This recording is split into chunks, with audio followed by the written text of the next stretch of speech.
Bom, bom dia, boa tarde ou boa noite, pessoal. Aqui quem está falando é o Dilon, é o Vitor, e eu vou continuar a frente 2 falando sobre microbiologia e questões relacionadas à saúde, certo? E aí depois o Tatu volta falando sobre plantas, beleza? Sobre os vegetais.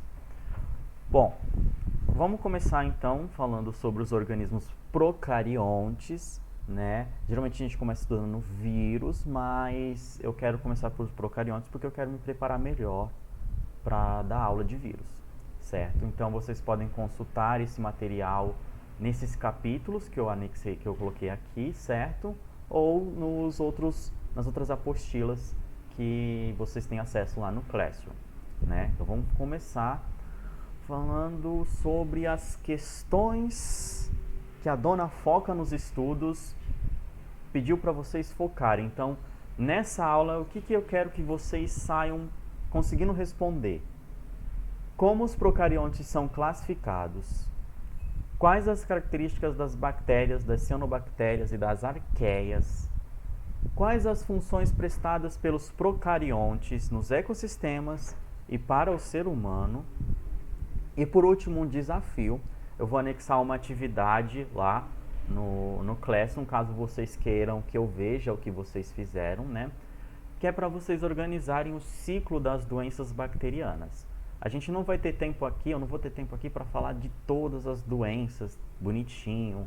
Então, montem esse ciclo e a gente pode discutir depois em algum plantão, né? Ou então lá na revisão, nas aulas, em algumas aulas extras, certo? E indiquem as medidas profiláticas, que eu acho que é o mais importante, certo? Para os vestibulares, que são as medidas de remediar, de combater a contaminação dessas doenças, certo? Então, é mais um desafio aqui. No texto que eu vou disponibilizar tem o ciclo da leptospirose, então vocês podem ver ele, se basear nele, certo?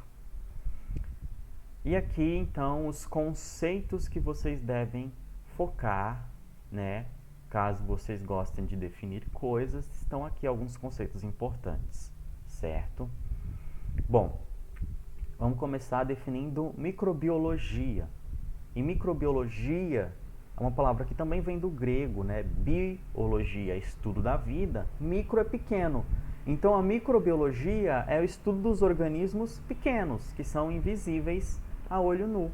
As bactérias, o vírus, os protozoários, né? Os fungos, a gente vê os corpos de frutificação, mas na verdade as hifas, né, que é a estrutura real dos fungos, muitas são microscópicas, certo? Então, esses são os organismos que a gente vai ver daqui para frente. E aí acabam que essas aulas vão ser meio extensas, meio pesadas, certo? Que são muitas informações. E aí vocês viram, então, é só mais um aviso, né, de que essas aulas vão ser mais extensas. Então a gente viu, o Tatu falou para vocês na última aula sobre a classificação dos seres vivos, né? Aqui está os 3 domínios e a gente vai estudar nessa aula os procariontes, os domínios procariontes, que são as bactérias, onde a gente tem as bactérias e as cianobactérias, e as arqueias, que antes eram consideradas um tipo de bactéria, que a gente chamava elas de arqueobactérias, mas hoje em dia isso não é utilizado mais. Mas vocês podem encontrar esse termo por aí. Mas são arqueias, tá? Que é um outro domínio que é mais próximo dos eucariontes, certo? Que a gente também vai ver depois, mais pra frente, sobre os eucariontes. Nosso foco aqui são os procariontes, bactéria e arqueia. E os procariontes apresentam uma célula diferenciada dos eucariontes porque elas são mais simples, né? Podemos dizer assim. Então elas não têm núcleo, elas têm uma região que a gente chama de nucleoide, não necessariamente é no centro, tá? E ali vai estar o DNA, o material genético. Elas apresentam também material genético circular, né? São anéis, são fragmentos de DNA com genes extras, né? Não são genes essenciais, necessários, mas são genes extras que podem trazer benefícios para a bactéria, né, que são os plasmídios. A gente tem os ribossomos espalhados pelo citoplasma, que fazem a síntese das proteínas, fabricam as proteínas. A membrana, que controla o fluxo de substâncias que entra e sai. E, muito importante, a membrana é onde vai acontecer o metabolismo. Em nós eucariotos, nós temos as mitocôndrias, que vão produzir a energia da célula. Nos procariontes, elas não têm organelas. Esse processo metabólico acontece na membrana citoplasmática, certo? Na membrana citoplasmática não, gente, desculpa, na membrana plasmática, né? Na membrana que delimita a célula. A gente tem a parede celular, que protege a célula, confere rigidez, né? E evita que a célula estoure por absorção de água, né? Então faz um controle osmorregulatório. E a cápsula, aí aqui a gente está falando de acessórios, nem todas as bactérias têm cápsula, certo? Mas a cápsula é uma estrutura externa, que é como se fosse uma mucilagem, um gel, que vai ter nutrientes de reserva, ou ela confere aderência para a bactéria, né?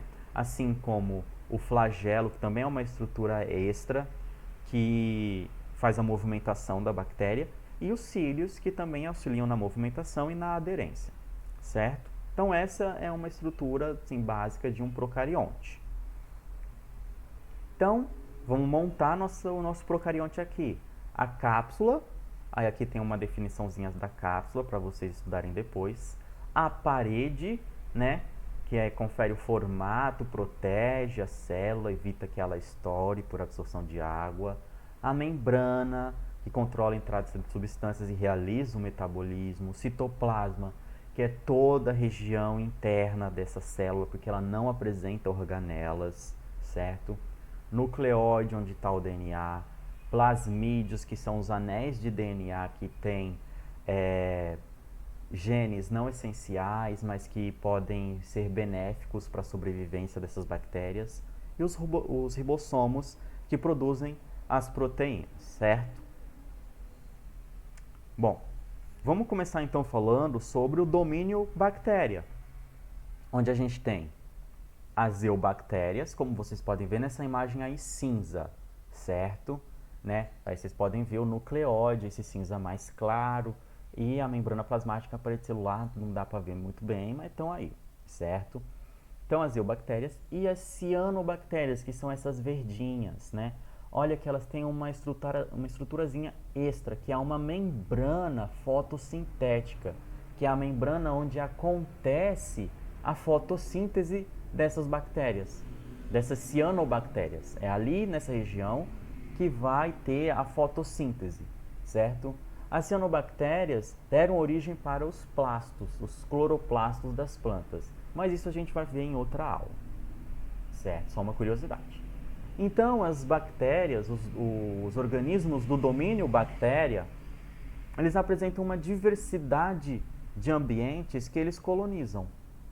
E eles têm também uma diversidade em formas, em estratégias de nutrição, de defesa e de reprodução, certo? Que é o que a gente vai ver a seguir, né?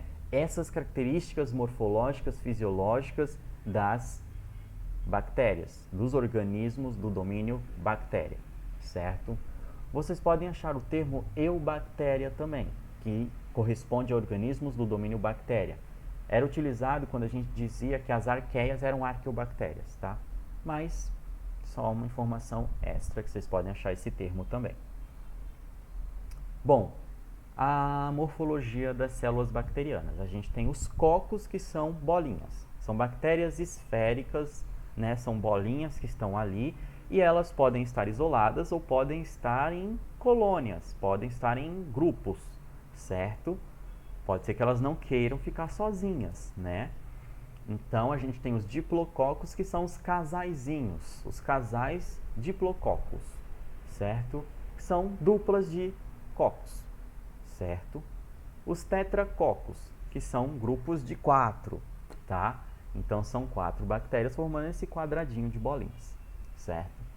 A gente tem as sarcinas. As sarcinas é como se fossem cubinhos de cocos, tá? Como se fosse um cubo mágico, só que em vez de serem aqueles quadradinhos, são bolinhas, são esferas, tá? Como vocês podem ver aí na foto. E aí a gente tem os streptococcus, que são cocos bem organizados, que estão enfileiradinhos. E os estafilococcus, que são cocos mais desorganizados, que se multiplicam assim nessa bagunça e formam essas estruturas, esses cachos diferentes, né? A gente tem também os bacilos, que são bastões, sabe aquelas cápsulas de remédio? Então, é como se aquilo fosse um bacilo. Existem bacilos que não sabem se querem ser bacilos ou se querem ser cocos, então eles são cocobacilos, uma mistura dos dois. Então é uma célula alongada ovoide, certo? A gente tem os diplobacilos, que são bacilos em casais, bacilos em duplas. E os streptobacilos, que são os bacilos enfileiradinhos, né, numa filinha organizada, certo? É um pouquinho mais reduzido os bacilos. A gente tem os espirilos, que são como se fossem minhoquinhas, como vocês podem ver aí.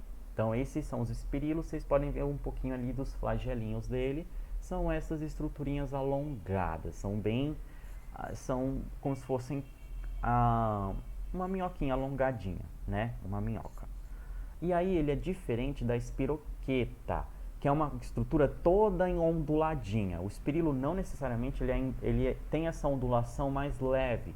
A espiroqueta não, ela é toda onduladinha. Olha como é diferente a morfologia. Então, não confundam o espirilo com a espiroqueta, são diferentes, tá? E o vibrião, que são as bactérias em formato de vírgula, certo? E aí tem as bactérias que são diferentonas, que são as em formato de estrela e as em formato de retângulos, e tem outros formatos, né? As bactérias apresentam uma diversidade morfológica muito grande, mas essas daqui são as principais, certo? A gente pode dividir... ainda não. A gente não pode dividir nada ainda não. A gente vai falar aqui sobre as cianobactérias, né? Elas têm essa diferença dessa membrana fotossintética e as colônias delas podem ser em streptococcus, mas elas também podem estar isoladas ou em diplococos. E elas podem também estar nessas filetas assim, nesses filetinhos, né? Essas linhazinhas, né? De células, certo? Então essas são as colônias das bactérias, das cianobactérias, certo?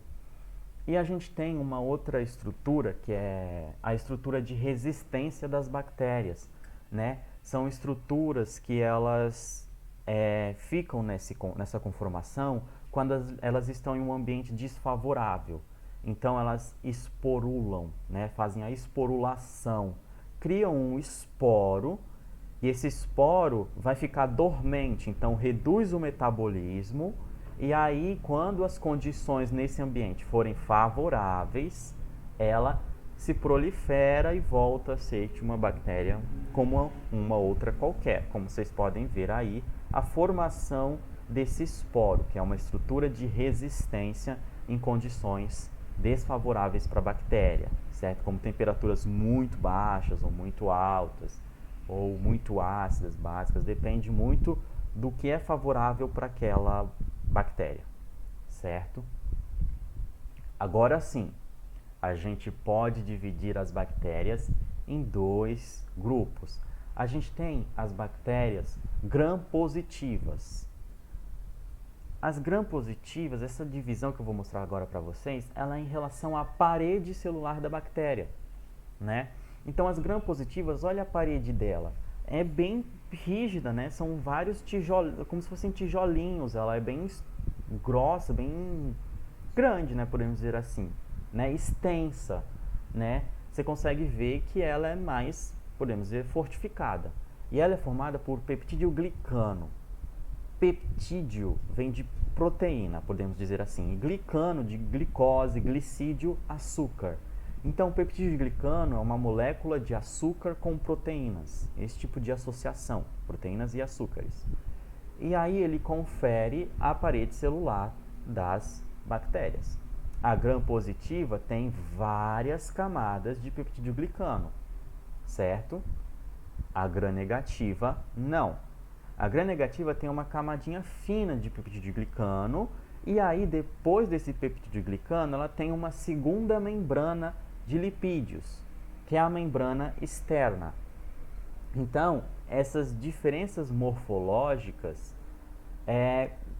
podem ser uma forma da gente classificar as bactérias, né? Então, as bactérias gram-positivas apresentam diferenças, né, em sua fisiologia, esse tipo de coisa, em relação às negativas, né? E aí a gente tem uma técnica para identificar as que são gram-positivas e gram-negativas, porque isso é importante para a gente saber como que a gente vai lidar, por exemplo, com uma bactéria patogênica, certo? Uma bactéria que causa uma doença. Que tipo de tratamento eu tenho que dar para essa bactéria? Porque se for a gram-positiva, vai ser um tratamento diferente da que se fosse gram-negativa, certo? Por conta dessa diferença na parede celular, certo? Então a gente tem essas duas paredes celulares, a gram-positiva e a gram-negativa. E aí a gente utiliza a técnica de coloração de Gram para poder identificar esses dois grupos.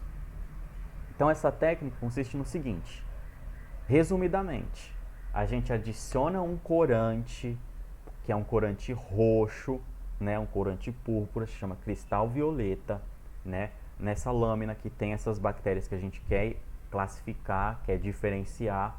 Aí a gente adiciona o iodo para fazer uma fixação, né, desse corante, né, na parede celular da bactéria. Só que o que acontece? As bactérias depois a gente vai submeter elas a uma lavagem com álcool.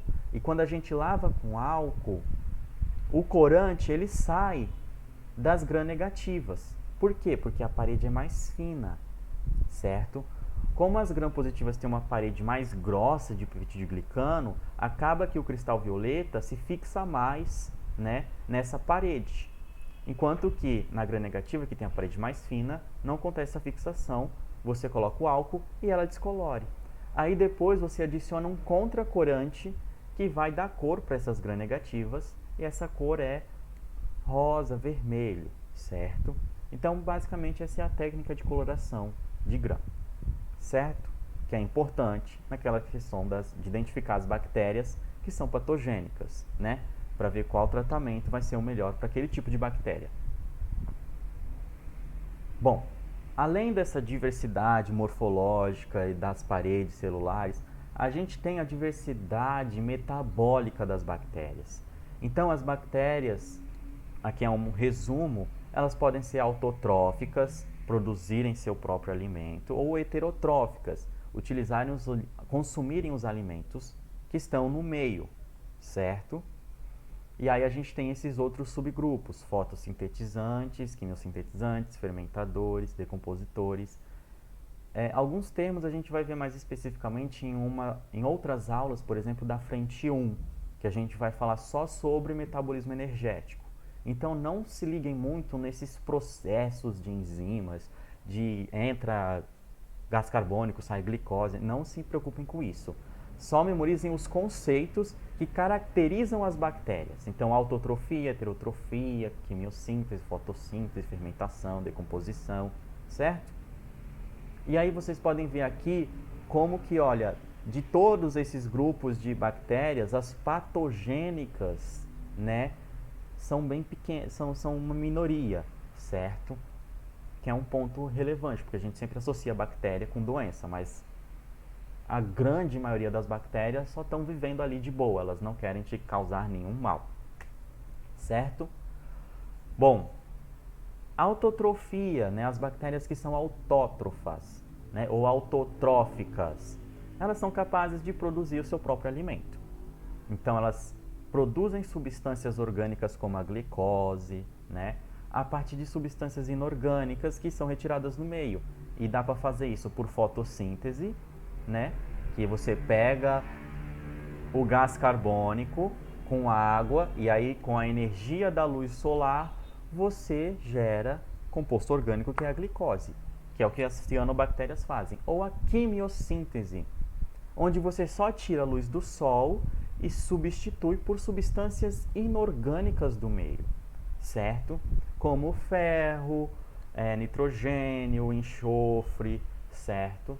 E aí tem a importância desses dois grupos, porque as cianobactérias participam do ciclo do oxigênio, né, no meio, e as quimiosintetizantes do ciclo dos outros elementos químicos, como o fósforo, nitrogênio, o carbono, o enxofre, entre outros, certo?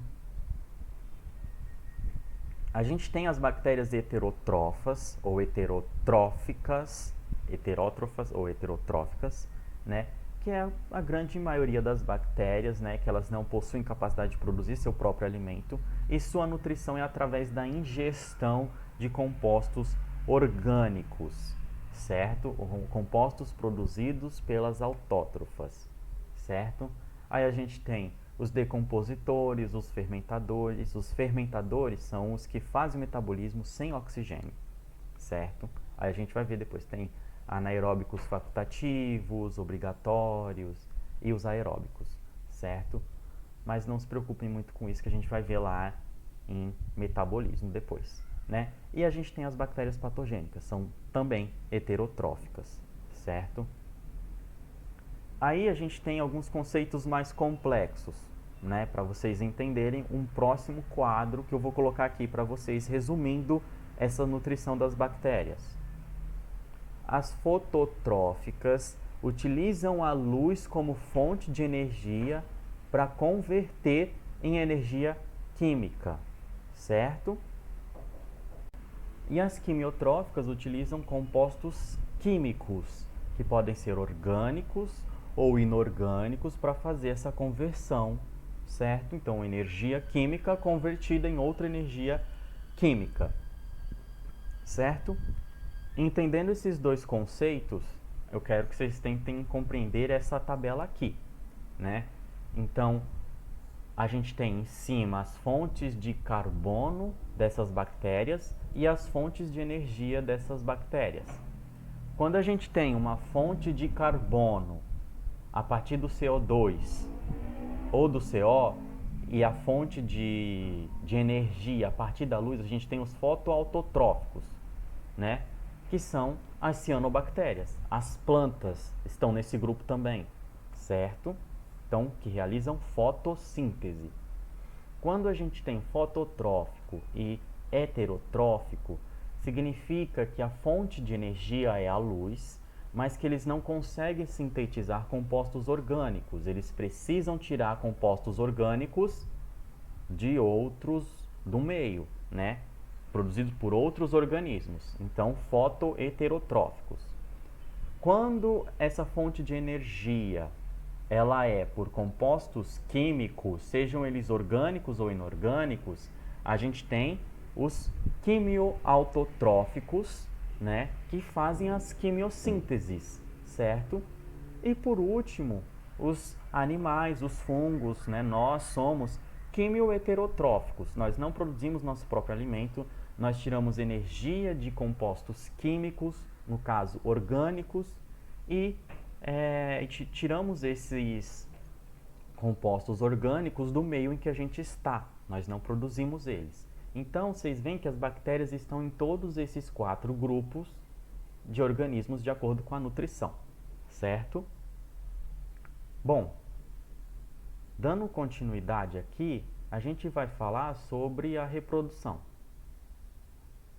Deixa eu só ver aqui se eu estou gravando mesmo, porque está gravando. Perfeito. Então, dando continuidade aqui, a gente vai falar sobre a reprodução, né? Então, a reprodução dos procariontes, ela é de maneira assexuada. Então, uma única célula duplica seu material genético e depois divide o citoplasma, né? Ela aumenta o volume dela e divide o citoplasma, que é um processo que a gente chama de bipartição. Não é uma mitose, é bipartição, certo? O problema desse tipo de reprodução, ele é rápido, ele é exponencial, como vocês veem aí, né? Gera vários organismos, só que ele traz pouca variabilidade genética. Todos esses organismos são clones um do outro, são todos iguais, né? E aí existem 3 mecanismos que garantem a variabilidade genética dessas bactérias. Esse primeiro mecanismo é quando tem um compartilhamento do plasmídio. Você lembra do plasmídio, que tem genes não essenciais que trazem alguns benefícios para a sobrevivência das bactérias? Então, é um processo que a gente chama de conjugação. As bactérias fazem uma ponte, se unem por uma ponte citoplasmática, que a gente chama de pilo sexual, e aí esse plasmídio passa por essa ponte e vai até a outra bactéria. Como se fosse uma rede assim de internet, ela está compartilhando esse material genético que tem algumas informações interessantes para a sobrevivência, né? Como se fosse uma atualização para outra bactéria, certo? É o processo que a gente chama de conjugação. A gente tem a transformação, que é quando a bactéria absorve uma molécula de DNA, um fragmento de DNA que está ali no meio. Então, é como se alguém tivesse perdido dinheiro na rua e você tivesse pegado, certo? Como não está com a carteira de ninguém, só está o dinheiro ali, você pega para você. Podemos dizer assim, né? Então, aqui é a mesma coisa. Uma bactéria morre e aí libera esse DNA dela, e aí uma outra bactéria que passou ali onde ela morreu absorve esse fragmento de DNA e depois incorpora ele no seu próprio DNA, que é a transformação, certo? E por último a gente tem a transdução, que ela é um pouco mais complicada de entender. Quando a gente vê vírus, vocês vão entender um pouquinho melhor. Mas o que acontece? A transdução é a transferência de genes por meio do vírus. O vírus que atinge as bactérias a gente chama de fago ou bacteriófagos, certo? Então, primeiro a gente tem uma bactéria que é infectada por esse vírus, e aí ela incorpora no seu DNA esse material genético do vírus. E aí ela vai quebrar esse DNA já incorporado, e aí alguns DNAs, alguns vírus que ela vai produzir, né? Alguns vírus que vão ser produzidos e depois liberados vão conter fragmentos do DNA dessa bactéria. Então, não tem só o material genético do vírus ali, vai ter o material genético da bactéria. Então, os vírus que vão ser gerados, né, que vão ser liberados quando essa célula morrer, estourar e liberar os vírus, vão ter partículas do DNA dessa bactéria. E aí, quando esse vírus infectar outra bactéria, essa segunda bactéria infectada, ela pode sobreviver e aí ela vai conter esse material genético extra, certo? Então o vírus leva um pedaço do DNA dessa outra bactéria, certo?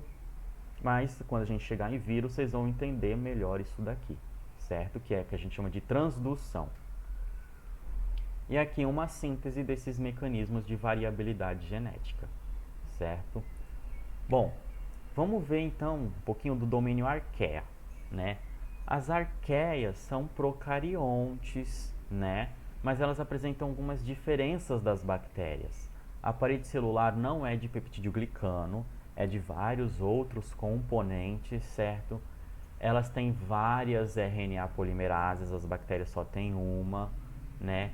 Aminoácido iniciador é a metionina, assim como nós, né? Seres humanos, assim como nós eucariontes, nas bactérias não é. Elas têm histonas, que são proteínas onde o DNA está enrolado, as bactérias não têm.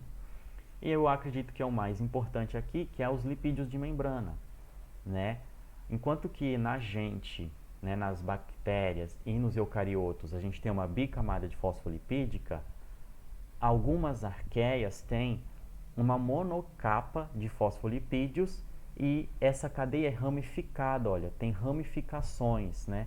Isso confere uma melhor resistência dessa membrana, porque algumas arqueias, elas vivem em ambientes extremos, né? Que é uma das características principais das arqueias.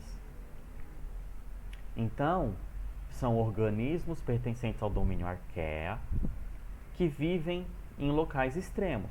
Também podem não viver em locais extremos, mas a grande maioria vivem nesses locais extremos onde nós e outros organismos não conseguiriam sobreviver. Por isso a gente chama elas de extremófilas. Então elas podem viver em regiões com altas temperaturas, sendo denominadas termófilas, em regiões muito salinas, né, com muito sal, que a gente chama de halófitas, acidófilas, que vivem em regiões muito ácidas, como esses lagos de ácido, ou também em intestinos dos animais, né? Que há um grupo que vive nos intestinos, no nosso intestino e dos ruminantes, é as metanogênicas, certo? Então, isso daqui é um pouquinho das arqueias. Ainda não tem muitos estudos sobre esse grupo de organismos, certo? Bom, sintetizando aqui um pouquinho, as importâncias desses procariontes, né? Então, eles participam das cadeias alimentares como decompositores, então a matéria morta não fica ali a Deus dará, esse tipo de coisa, não.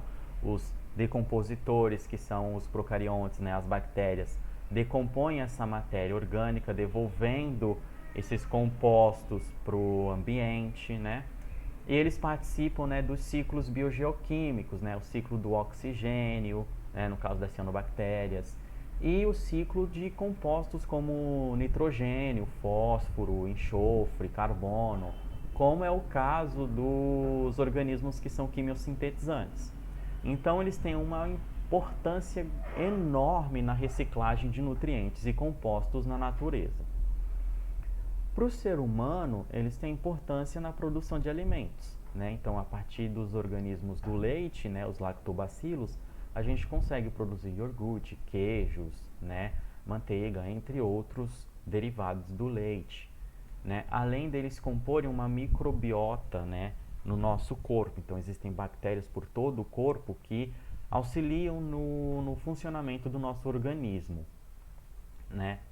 E eles também têm uma função ecológica muito grande, por exemplo, no tratamento de esgoto, né, na decomposição de aterros sanitários, né? Então elas têm essa função ecológica, né? Por exemplo, no controle de poluentes, né? Por exemplo, quando tem poluentes na água, então alguns organismos conseguem fazer a deterioração, né, desses poluentes que estão na água, no solo, né, no meio ambiente como um todo.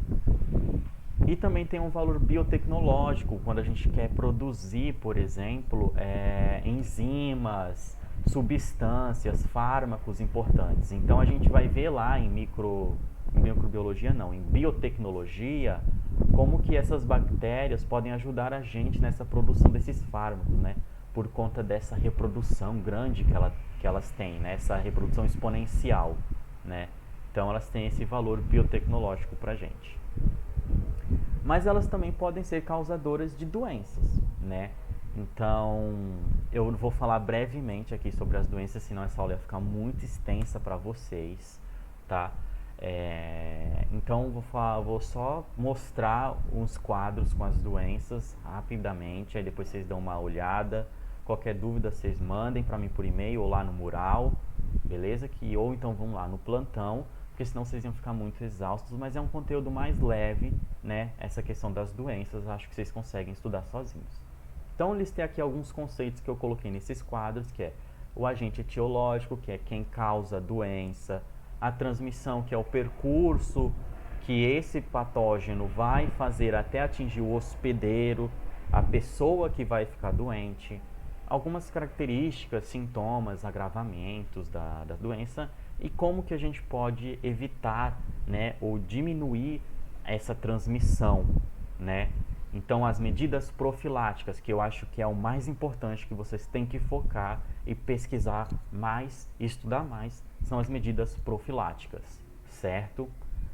Tem algumas listas de exercícios que eu vou disponibilizar e a grande maioria das questões são nesse objetivo de entender essas medidas profiláticas, certo? Então, a cólera, certo, é uma questão importante atualmente, principalmente no continente africano, onde o saneamento básico e o acesso à água potável é muito restrito, né, podemos dizer assim. A difteria, né, que tem vacinação, a DTP, peguem sua carteirinha de vacinação, vejam se vocês têm a vacina da difteria. A leptospirose causada por ratos, um grande problema urbano, certo? A pneumonia, que é um pouco mais comum, você já deve conhecer bastante, né? A sífilis, que é uma IST bacteriana, né? Hoje em dia a gente não usa mais DST, a gente utiliza IST, que é infecção sexualmente transmissível. Então, por isso é importante o uso da camisinha, né? Evitar contato com objetos cortantes contaminados. Então, sempre higienizar objetos cortantes, esse tipo de coisa. Tétano, né, que também tem vacinação, aquela vacina que a gente toma a cada 10 anos, que a gente começa aos 15, lembra? Não sei se vocês já tomaram a vacina dos 15 anos, se não, vão lá tomar. E aí vocês têm que tomar de novo aos 25, aos 35, né? E aí aquela questão do ferro, né, de materiais cortantes que estão enferrujados, esse tipo de coisa. A tuberculose, que também tem aquela vacina que deixa aquela marca aqui no braço, que tem a vacina da BCG, que foi também uma doença muito importante, assim, que causou uma grande pandemia também, se eu não me engano. Então, também é uma doença importante causada por bactéria. Bom, e aí, na nossa revisão de hoje, o que a gente conseguiu ver, né? Eu sei que a aula deve ter ficado um pouco extensa, né? Porque vai ser assim, essas aulas da frente 2, porque são conteúdos muito grandes e é a forma que a gente tem de passar todas as características dos organismos, né? Que a gente vai estudar, né? Que é o campo da biodiversidade. Então, a gente viu os organismos procariontes e as principais características, né? E a divisão dos domínios bactéria e arqueia. A gente viu as diferenças morfológicas e de nutrição desses organismos procariontes, né? Dando foco nas bactérias, no domínio bactéria, desculpa. A gente viu a reprodução assexuada desses organismos e como eles garantem uma variabilidade genética com esse tipo de reprodução. E aprendemos um pouco sobre a importância desses micro-organismos e algumas doenças que as bactérias podem causar nos seres humanos, né? Depois vocês aprofundem mais essa parte, né? Mas a gente pode rever isso na revisão, esse tipo de coisa. Bom, é isso, né? Aqui é uma tirinha falando do grande inimigo das bactérias, que é o sabão. Então lavem sempre bem as mãos, né? Obrigado e tenham bons estudos. Qualquer coisa vocês podem me contatar pelo meu e-mail ou pelo mural, certo? Até!